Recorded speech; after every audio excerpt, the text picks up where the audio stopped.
Sealed with a Loving Kiss. Written by Ellie Dean. Read by Annie Aldington. The moral right of the author has been asserted. Chapter 1. Cliffehaven, 1942. Peggy Riley was restless after her long, intimate talk with young Mary Jones, and she lay awake, staring into the darkness, thinking of the tangled web of lies and secrets that she must keep to herself. It had been imperative to dissuade Mary from continuing to ask about Cyril Fielding, for the truth, if told, would cause lasting hurt, not only to little Mary, but to others who'd been innocently drawn into Tommy Findlay's deception. And yet she'd hated the subterfuge, for it went against her open and honest nature, and she knew how easily lies could be uncovered.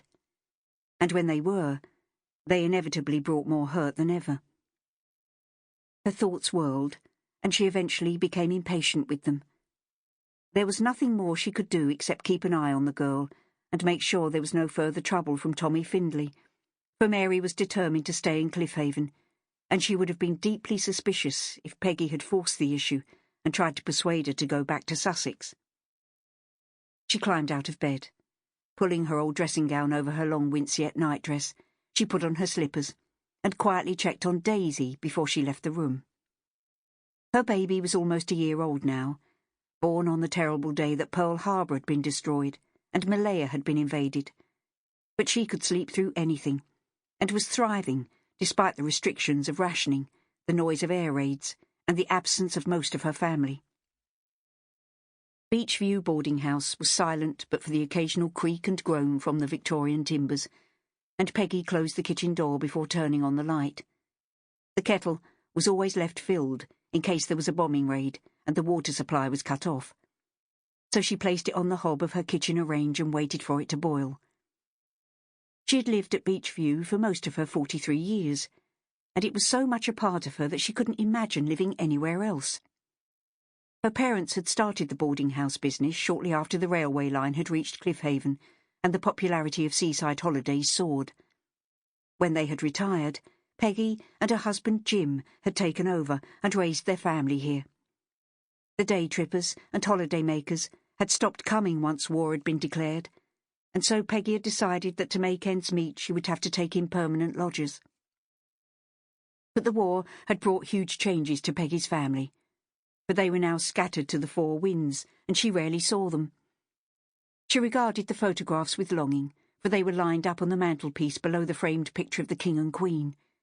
Jim looked handsome in his army uniform, the twinkle in his dark Irish eyes undimmed as he gazed back at her. He'd been called up, and was on his way to India now, and she was waiting impatiently for his next airgraph.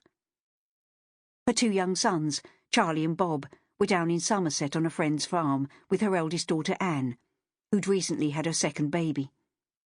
Peggy had yet to see Emily Jane, and little Rose Margaret would be changing so fast that she was probably unrecognisable from the toddler she'd said goodbye to all those months ago. There was a photograph of Anne and her husband, Commander Martin Black, who looked very handsome in his RAF uniform, but she knew how Anne worried about him. Even though he was flying a desk now, he'd done more than his share of sorties over enemy territory. Their enforced separation had come shortly after Rose Margaret had been born, and Peggy knew just how deeply they both suffered from it. The photograph of Sissy, her middle daughter, showed a laughing, fair-haired girl of 21 in a WAF uniform. She'd once had dreams of joining ENSA and becoming famous like Vera Lynn, but thankfully she'd grown out of such silliness and had settled down very nicely at Cliff Aerodrome, where she drove an Air Vice Marshal about. Peggy gave a sigh as she ran her fingers through her dark curls. Sissy was in love with Randolph Stevens, a young American bomber pilot, but there were almost continuous raids over Germany now, and too many of those brave young boys had not made it home. As Sissy had already lost several friends to this terrible war, Peggy fretted that her daughter would suffer even more heartache should anything happen to Randy.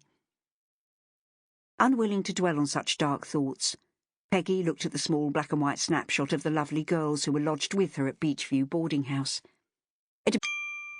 Sample complete. Ready to continue?